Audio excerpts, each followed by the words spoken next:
Welcome to Cheater Confessions. Let's get started with today's story. My name is Theodore Miles, and for most of my 30s, I thought I had life figured out. I worked as a project manager for a software company. The hours were long, the pay was decent, and the routine felt safe. I liked it. That was one reason I married Heather.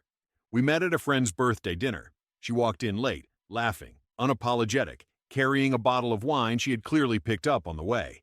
She sat across from me, asked what I did, then told me my job sounded very responsible in a tone that made it sound like both a compliment and a challenge.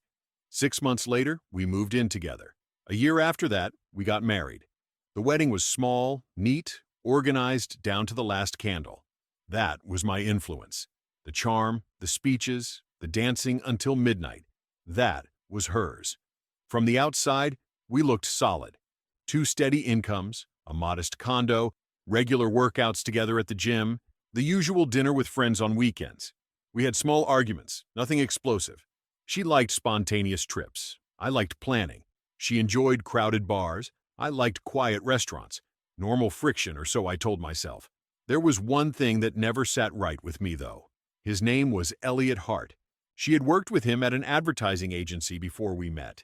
By the time I came into the picture, they weren't dating anymore, just really close friends. That was how she always phrased it. Whenever his name came up, her voice changed slightly. At first, I ignored it. People have history. I had mine. Over time, though, I noticed how often his messages appeared on her screen. Late-night jokes, memes, inside references I didn't understand. When I asked about it once, she rolled her eyes. "Theodore, please," she said. "You're not going to be that guy, are you?" I dropped it. I told myself I trusted her. I told myself grown men didn't snoop, didn't interrogate, didn't cling. I focused on deadlines and meetings and performance reviews instead. Looking back, that was the first choice that set everything else in motion. The morning everything shifted started out ordinary. I was making coffee before work, half awake, scrolling through emails on my phone. Heather walked into the kitchen barefoot, hair tied up, wearing one of my old t-shirts. She stood there quietly for a moment, which was unusual for her. Heather was rarely silent. "I need to tell you something," she said. I put my phone down. "What's wrong?" She took a breath. "I'm pregnant." For 3 full seconds, my brain stopped. Then everything inside me lit up at once. Surprise, disbelief, and a quick, strange wave of happiness. We hadn't been trying, but we hadn't been avoiding it either. A child felt like the natural next chapter. Wow," I said. "That's incredible." She didn't smile.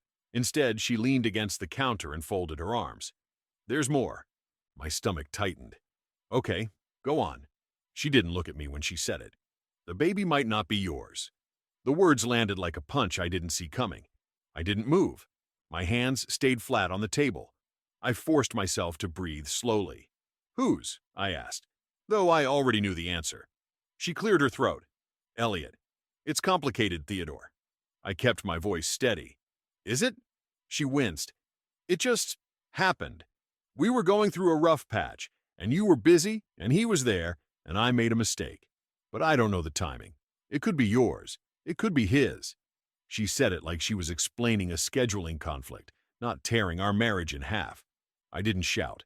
I looked at my coffee, cooling on the table, and heard myself say the most controlled word I could manage.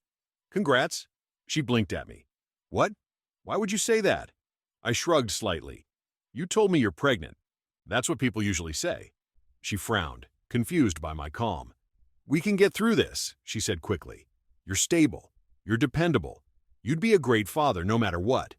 That should have set me off. It didn't. Instead, something inside me went quiet, like a switch flipping. "I need time," I said. She nodded, relieved. She thought my calm meant safety. She had no idea what it really meant. I didn't explode. I did what I'm good at. I gathered information. That same night, Heather fell asleep early. I stayed on the couch, pretending to watch a movie while my mind moved in straight, cold lines. Around midnight, I walked into the bedroom to grab my pillow. Her phone was on the nightstand, face down but unlocked after she had just used it. I hesitated for maybe 2 seconds. Then I picked it up. I wasn't prepared for how fast everything unraveled. Messages with Elliot stretched back months, photos, hotel confirmations, voice notes, plans. Their tone wasn't romantic. It was worse, casual, routine, familiar in a way that only comes from repetition. One thread stood out. If it's his, he'll just accept it. That's who he is. Another, Theodore won't argue. He hates conflict. This might work out better anyway. And that word, work. As if this was a strategy, not a betrayal. I took screenshots. I sent them to a private email. Then I put her phone back exactly where it had been. The next day during lunch, I made an appointment with a divorce attorney named Monica Lee. Her reviews said she was direct and efficient. That's what I needed. Monica listened quietly as I explained the situation.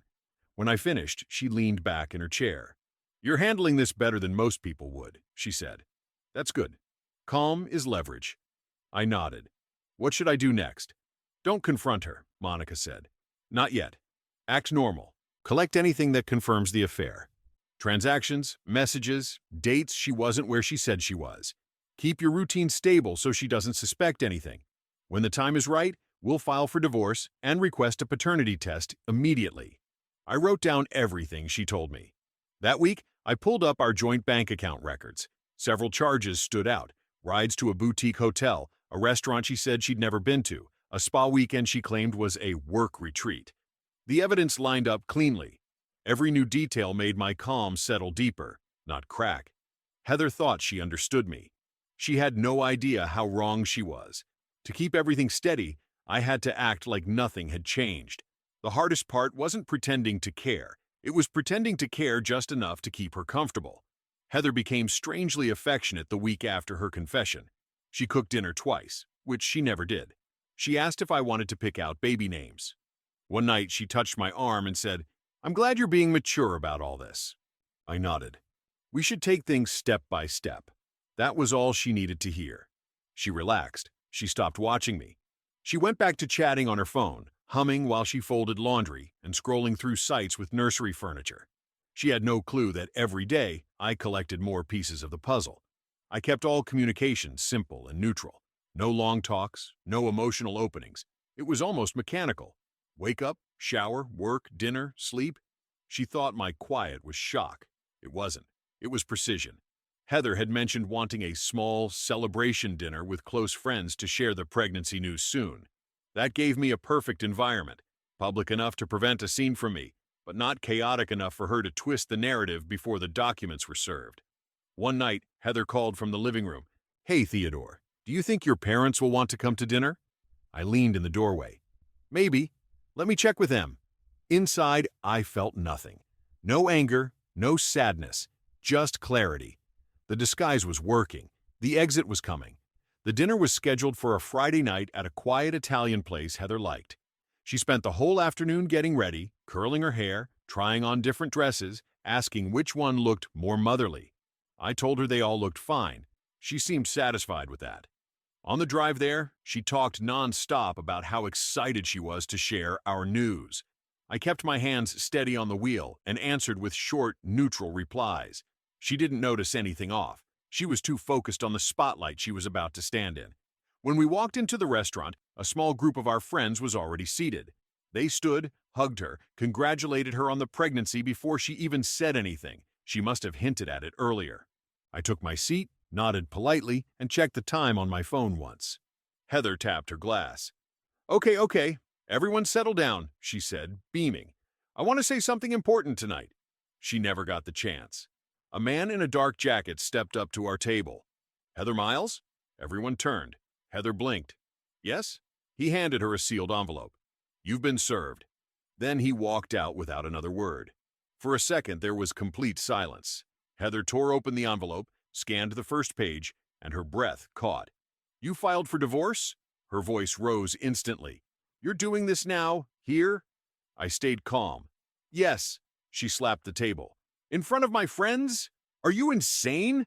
Someone whispered, "Oh my God!" Heather's face flushed red. "Is this because of the pregnancy? Because I was honest? Because I trusted you?" I looked at her steadily. "This is because you weren't honest." Her eyes darted through the room, searching for someone to back her up. "He's abandoning me," she said loudly. "He's abandoning his family." I stood up. "There will be a paternity test. The papers include the request." Her voice cracked. "You're humiliating me." I pushed in my chair slowly. "No, Heather. You handled that part all on your own." A few people tried to calm her down. She kept yelling my name, asking how I could do this to her, calling me cold, selfish, heartless, a full collapse in front of people she expected applause from. I didn't raise my voice. I didn't defend myself. I didn't stay. "Thank you all for coming," I said to the table. "Enjoy your meal." Then I walked out.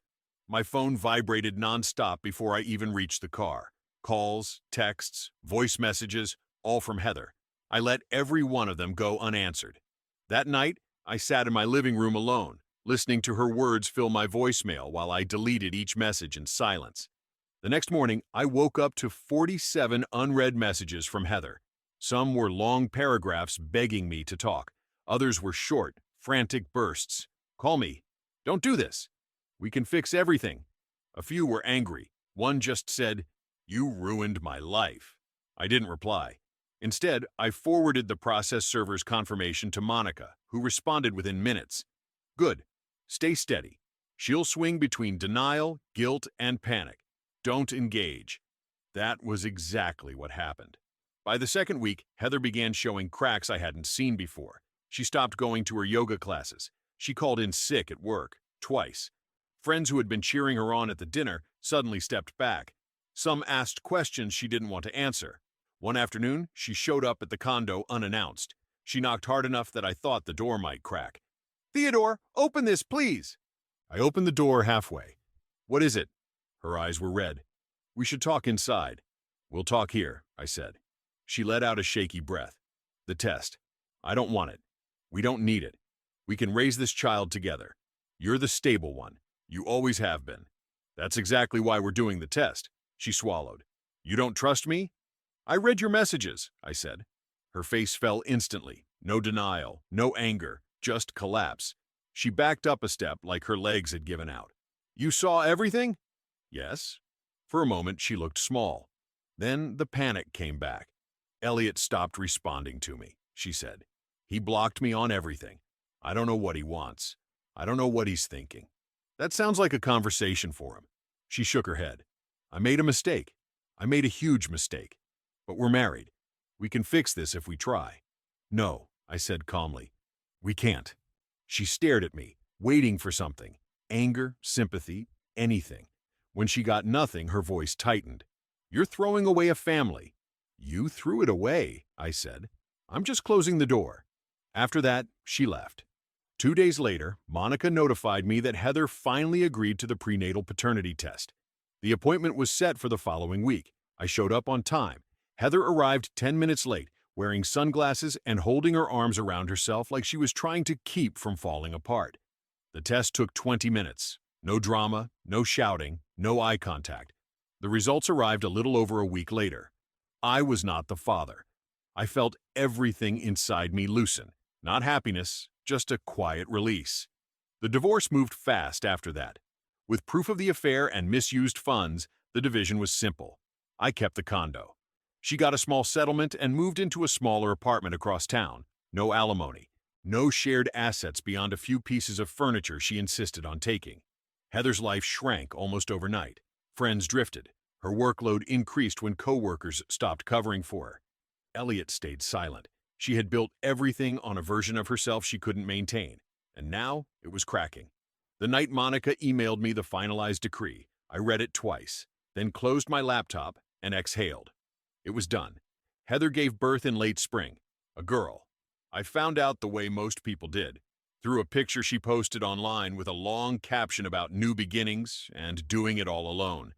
An hour later, she called me. I let it ring twice before answering. Her voice trembled. "She's here, Theodore. She's beautiful. You should see her. She looks like you." "She doesn't," I said. "And we've already confirmed that." "The test was wrong," she insisted quickly, like she had rehearsed it. "You need to come to the hospital. You need to be part of this." "No," I said. "I don't." She went quiet, then whispered, "Please, I can't do this without you." I didn't raise my voice. "Heather, this situation is between you and the child's father." Her breathing hitched. "Elliot wants nothing to do with her." "That's not my problem." She tried again the next morning, and the next. The tone shifted every time. Begging, guilt, anger, fear.